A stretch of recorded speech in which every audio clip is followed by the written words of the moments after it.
जिसका संज्ञान हम लोगों ने भी कल शाम को सोशल मीडिया और व्हाट्सएप वगैरह पर लिया। पहले आपको वो वीडियो दिखा देते हैं, प्ले करो भैया वीडियो। ट्यूसडे को उनको अपना जो है अकाउंट नंबर आपका मुझे चाहिए होगा। मैं आपको ट्यूसडे 4 बजे इंडियन टाइम कॉल करूंगा।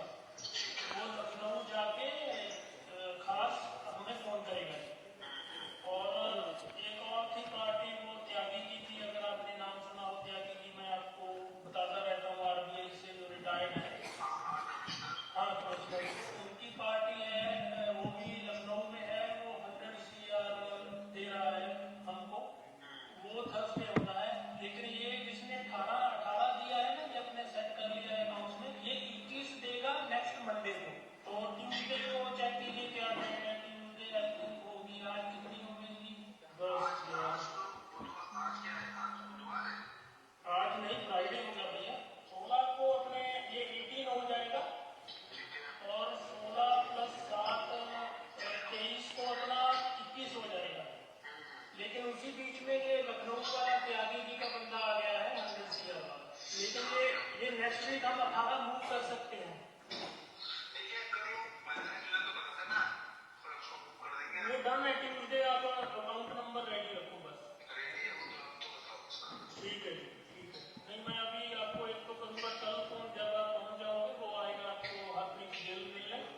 और जैसे कि आपका DHL का रिलीज हो जाए मुझे बता दीजिएगा, क्योंकि यहाँ पे उसको पेमेंट करके रखी हुई है सारी कस्टम की, तो मुझे बता दीजिएगा कि रिलीज हो गई। ठीक है भैया, चलिए ट्यूसडे भगवान ने सब अच्छा रहा तो ट्यूसडे इसको मूव करना। नहीं, ये तो जो राजस्थान पंजाब वाली पार्टी थी ना, 18 एक दिया, 21 एक देना है। नहीं, 18 तो आ गया है ना, बिल्कुल। वो बोला बैंक मैनेजर की ट्यूसडे वो मूव कर देगा, आप जहां भी बोलोगे। ये है 18। इसी बंदे ने 21 और देना है नेक्स्ट ट्यूसडे, जिसने 18 दिया। त्यागी जी का 100 वाला वो सेपरेट है, उसको भूल जाइए, वो मैं जब हो गया मैं बता दूंगा। ठीक है, ये 18 और 21 को रखिए अपने दिमाग में बस। वो जब 100 आ गया मैं बता दूंगा, मेरे पास 100 मिल गया उनका लिक्विड। ओके गुरु जी, ठीक है। भैया कैसे हो? हेलो, आ रही है आवाज? अच्छा, अभी ग्वालियर में हो या वापस नहीं आ गया? अच्छा जी, अच्छा। उसका भैया अपने बैंक वाले का उसका कॉन्फर्मेशन आ गया था, बोला कि फ्राइडे तक ही आपका ये सारा 18 का 18 CR टोटल जमा हो जाएगा 4 अकाउंट। तो उसके बाद मुझे चाहिए एक अकाउंट जहाँ पे आपको या रोहित भैया को किसी को भी भेजना, वो वाला। तो वो बोले कि नेक्स्ट वीक, जैसे मैंने आपको टेक्स्ट किया था कि मंडे या ट्यूसडे वो इस 4 अकाउंट में से चारों ट्रांजैक्शन बना के 4 की 5 की, तो 18 वाला टोटल उस अकाउंट में डाल देंगे जहां हमें चाहिए। दूसरा उस बंदे ने बोला कि 21 जो है मेरे पास अवेलेबल है 23rd या 24th को। तो वो बोलेगी कि हम आपको देंगे, आप अपने में जमा कीजिए, उसके बाद आगे सेंड कीजिए जहाँ भी करना है, क्योंकि मैंने किसी का नाम नहीं बताया और किसको जाता है। इनकी जो है ना कि ये ट्रेडिंग फर्म है और ये माइनिंग है इनकी राजस्थान में, और मोहाली वाला तो लैंड का डीलर है। वो पॉलिटिशियंस की लैंड की डील वगैरह करता है, ऑफिसर्स की लैंड की डील करता है, वहां से ये लिक्विड आता है। तो फिर मुझे आप बता देना किस में बेचने हैं। तो अगर पहले बताना चाहो तो पहले बता देना, अगर उसी दिन बताना है तो उसी दिन बता देना। वो आपके ये टोटल 39 दे रहा है हमें इस मंथ में। लेकिन वो बोले कि अप्रैल के मंथ में तकरीबन इतनी अमाउंट जो है और ठीक है ना जी। तो उसके बाद बोले कि जी 2-2 मंथ बाद, 1-1 मंथ बाद आप लेते रहिए, हम आपको टाइम का फ्रेम बताते रहेंगे। लेकिन मैंने वो 2.5 साल बोले थे, मैंने 3 साल बोला है, 3 साल बाद आप वापस लेते रहिए। हमें कोई इंटरेस्ट नहीं देना है, 90% हमें उनको बैक कर देना है। ठीक है जी। तो मुझे आप पता करके रुको, यहाँ की लाइट ऑन कर दीजिए प्लीज। जिससे मनीडो को जाना है, जिस पर आप कॉन्ट्रैक्ट मनीडो से कर सकें, अपने आपके पास प्रूफ हो कि जी हमने इन्वेस्ट किया है ना, वो सेटअप कर लीजिए प्लीज। ओके,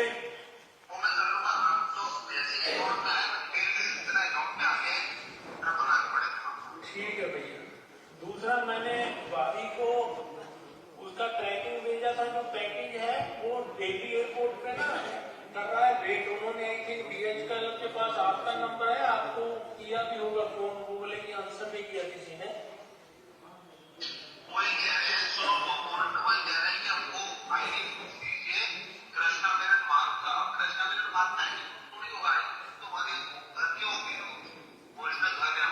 हाँ, फिर क्या बोले?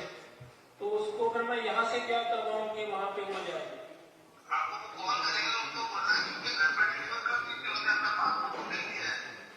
हाँ जी, हाँ जी। नहीं, आपके किसी बंदे का आधार कार्ड पे नहीं है वो आपके पे?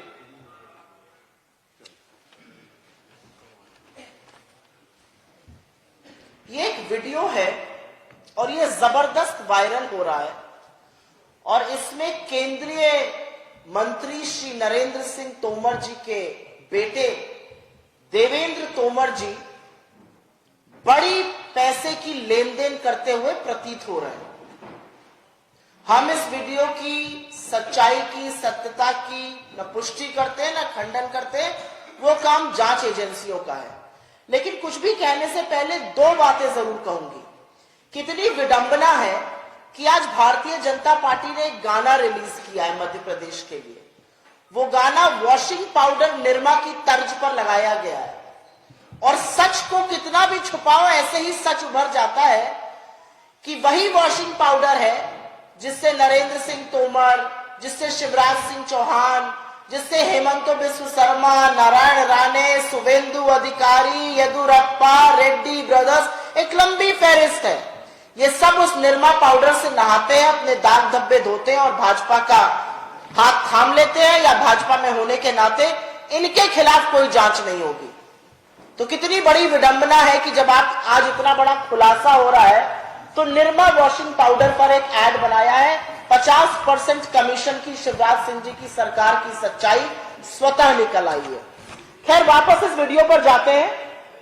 इस वीडियो में ऐसा प्रतीत हो रहा है कि नरेंद्र सिंह तोमर के लड़के देवेंद्र तोमर बड़े पैसों की, सैकड़ों करोड़ों रुपए की, कहीं पर 100 करोड़ सुनाई दे रहा है, कहीं पर सुनाई दे रहा है 18 करोड़ आ गए हैं, 21 और आने हैं, इसकी लेन देन की चर्चा चल रही है।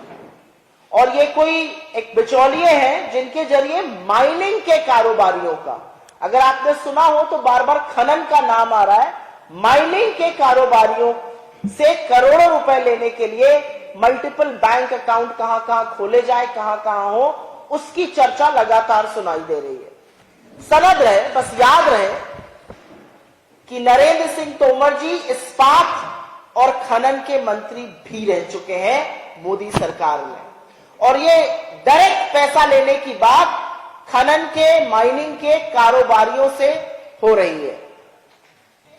इस वीडियो में रिटायर्ड RBI के कोई अधिकारी है, त्यागी जी, उनसे भी 100 करोड़ लेने की बात हो रही है। कोई हरप्रीत गिल और DHL नाम की फर्म के संचालक से भी पैसा लेने की बात हो रही है। और जैसा कि आपने सुना, देवेंद्र भैया को बार बार भैया और गुरुजी कहकर बिचौलिया संबोधित कर रहा है। रोहित भैया के किसी शख्स को पैसा देने की बात हो रही है, और राजस्थान, पंजाब के कोई ट्रेडिंग फर्म है, कोई खनन के फर्म है, उनकी बातें चल रही है। इस वीडियो में एक पार्सल की भी बात हुई, और बड़ा इंटरेस्टिंग है ये। इसमें कहा गया भाभी जी, अब वो भाभी जी नरेंद्र सिंह तोमर जी की पत्नी की चर्चा चल रही है या देवेंद्र तोमर जी की पत्नी की चर्चा चल रही है, मैं नहीं जानती, लेकिन एक भाभी जी जो कि तोमर ही खानदान से संबंध रखती हैं, संभवतः उनकी पत्नी है, उनके नाम एक पार्सल पहुंचाने की बात हो रही है। और बिचौलिया कह रहा है कि एड्रेस प्रूफ चाहिए कृष्ण मेनन मार्ग का, और देवेंद्र भैया कह रहे हैं एड्रेस प्रूफ तो जी हमारे घरों का है, कृष्ण मेनन मार्ग का नहीं है, पासपोर्ट है। याद रहे 3 कृष्ण मेनन मार्ग पर, नई दिल्ली में, लुटियंस दिल्ली में नरेंद्र सिंह तोमर जी की कोठी है, और ये कोठी ठीक 2 कृष्ण मेनन मार्ग श्री अमित शाह जी के घर के जस्ट सामने है। ठीक सामने वाली कोठी नरेंद्र सिंह तोमर जी की है, 3 कृष्ण मेनन मार्ग की, जिसका एड्रेस प्रूफ संभवतः उनके परिवार के पास नहीं है, और इसलिए वो कह रहे हैं एड्रेस तो हमारे घर मतलब ग्वालियर का होगा। अब सवाल ये उठता है कि ये 100 करोड़, ये 39 करोड़, 18 करोड़, 21 करोड़, ये क्या पैसा है? ये किसका पैसा है? ये कौन दे रहा है? ये क्यों दे रहा है? जिस पैसे का जिक्र किया जा रहा है, क्या इस पैसे को सार्वजनिक किया गया है? ये खनन के कारोबारी कौन है? और वो देवेंद्र भैया को पैसा क्यों दे रहे हैं? सवाल इस बात का है। असलियत यह है कि यह पैसा मध्य प्रदेश के किसानों का, मध्य प्रदेश के गरीबों का, मध्य प्रदेश के मजदूरों का, मध्य प्रदेश के युवाओं का, मध्य प्रदेश की महिलाओं का पैसा है, जिसको लूटकर संभवतः तोमर वंश, तोमर खानदान, नरेंद्र सिंह तोमर जी का परिवार अपनी तिजोरियां भरता दिख रहा है। क्योंकि सवाल ये उठता है, ये पैसा कौन दे रहा है? भाई 100 करोड़ किसी को आप क्यों दे रहे हैं? वो कौन से बैंक अकाउंट है जिसमें आप 100 करोड़ रुपए देने को तैयार हैं? और क्यों तैयार हैं? किसका पैसा है? किस लिए दिया जा रहा है? एक खनन का कारोबारी इनको पैसा क्यों देगा? अब बात आती है मोदी जी पर। मोदी जी को तो ईडी खेलने का बहुत शौक है। एक वो गाना आया था, ये इलू इलू क्या है, इनसे पूछा जाना चाहिए ये ईडी क्या है। मोदी जी को ईडी खेलने का बहुत शौक है। जब घबराते हैं और बौखलाते हैं और संकट में होते हैं तो हम और आप अपने इष्ट को याद करते हैं, वो ईडी को याद करते हैं। और जो नंगा नाच ईडी ने राजस्थान से लेकर छत्तीसगढ़ में चुनाव के दौरान किया है, वो सबके सामने है। मनगढ़ंत आरोप लगा लगाकर ईडी को छोड़ा हुआ है मैदान में, और ईडी ये चुनाव लड़ रही है भाजपा के बिहाफ पर। तो ईडी खेलने का इतना शौक है। तो आज सवाल यह है कि जब वीडियो प्रूफ यहां पर अवेलेबल है, ईडी कब आएगी नरेंद्र सिंह तोमर के घर पे? सीबीआई और इनकम टैक्स कब आएंगे नरेंद्र सिंह तोमर के घर पे? कब पूछताछ के लिए देवेंद्र तोमर को बुलाया जाएगा? आज सवाल इन बातों का है। क्योंकि एक बात साफ है, यह वीडियो और इसकी बात सुनकर लगता है कि यह काले धन पर चर्चा हो रही है, यह अनअकाउंटेड वेल्थ पर चर्चा हो रही है, मल्टीपल बैंक अकाउंट्स पर चर्चा हो रही है, पार्सल फलाने से आ रहा है, फलाना इतना देगा, ऐसा होगा वैसा होगा, ये सारी बातें हो रही है। तो भाई काला धन पे जो प्रहार करने का बड़ा डंका बजाते हैं, उनकी ईडी, उनकी सीबीआई, उनकी इनकम टैक्स को सांप क्यों सूंघ गया? इस वीडियो को देखने के बाद भाजपा में सुई पटक सन्नाटा क्यों है? कब ईडी के टिकट कटाए जाएंगे कि वो भोपाल या ग्वालियर पहुंचे और शिवराज सिंह चौहान जी से लेकर नरेंद्र सिंह तोमर जी से पूछताछ करें? क्योंकि एक बात और भी साफ है, और यह भी बिल्कुल साफ बात है कि एक लड़का अकेले अपने दम पर सैकड़ों करोड़ों का ये पूरा गोरख धंधा नहीं कर सकता है। और मुझे कोई भी गुर्रेज नहीं है ये कहने में, मुझे जरा सा भी संशय नहीं है कहने में कि इसमें बड़े बड़े लोगों के तार जुड़े हुए हैं। आखिर कौन कौन शामिल है इसमें? क्या ये सारी कवायद बिना शिवराज सिंह चौहान जी के शामिल हुए हो सकती थी? क्या इसमें केंद्रीय मंत्रियों की साठगांठ नहीं है? और क्यों चुप है भाजपा? क्यों चुप है प्रधानमंत्री? क्यों चुप है मुख्यमंत्री? क्यों चुप है अमित शाह जी? क्या वित्त मंत्रालय को यह पता भी नहीं है कि ऐसी बातें हुई है? और अब जब वीडियो आ गया तो उसके बारे में ये लोग क्या कर रहे हैं? और ज्ञात रहे, नरेंद्र सिंह तोमर कोई छोटे मोटे व्यक्ति नहीं है। संभवतः नंबर 5 की वरीयता पर है मोदी सरकार में। ये वही मंत्री हैं जिनकी नाक के नीचे 750 किसानों की शहादत हुई, और ये और इनके साथी मिलकर किसानों को गुंडा, मवाली, नक्सली और राम जाने क्या क्या बुलाते रहे। ये वही व्यक्ति है। तो आज पूछा जाना है कि ये घूस कौन ले रहा है? क्यों ले रहा है? क्या प्रलोभन था? इसके चलते कौन सी नीति का निर्माण हुआ? इसके चलते किसका भला हुआ? किसको बैकडोर से एंट्री मिली? आज ये सारी बातें साफ होनी चाहिए। किसी अप्रैल की बात हो रही है, वो 2023 अप्रैल है, वो 2022 अप्रैल है, वो उसके पहले का अप्रैल है, मुझे नहीं पता, लेकिन हम नवंबर 2023 में चुनाव के पहले बात कर रहे हैं और भाजपा के पास इस बात का कोई जवाब नहीं है। और मैं फिर से कहूंगी, प्रतिशोध और ओछी गंदी राजनीति करने वाले भाजपाई, खास तौर से इस देश के प्रधानमंत्री नरेंद्र मोदी, आप चुप नहीं रह सकते हैं। आपकी कोई नैतिकता नहीं है भ्रष्टाचार पर बात करने के लिए। अगर नरेंद्र सिंह तोमर और उनके परिवार के खिलाफ कार्रवाई नहीं होती, इस मामले का संज्ञान नहीं लिया जाता। चुनाव चल रहा है, चुनाव आयोग को इस मामले का स्वतः संज्ञान लेना चाहिए। इसकी स्थापित करिए सत्ता और त्वरित कार्रवाई कीजिए। हमारी कुछ मांगे हैं और वो आप पत्रकार बंधुओं के माध्यम से हम इसको पटल पर रख रहे हैं। जैसा कि मैंने कहा, चुनाव आयोग इस मामले की त्वरित संज्ञान ले, कार्रवाई करे और सत्यता स्थापित करे।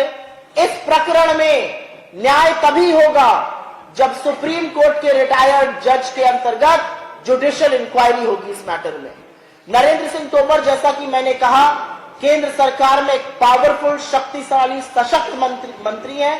उनको बर्खास्त किया जाना चाहिए जब तक इस मामले की छानबीन ना हो जाए और रिपोर्ट ना आ जाए, क्योंकि ऐसा प्रतीत होता है साफ तौर से कि ये काला धन है।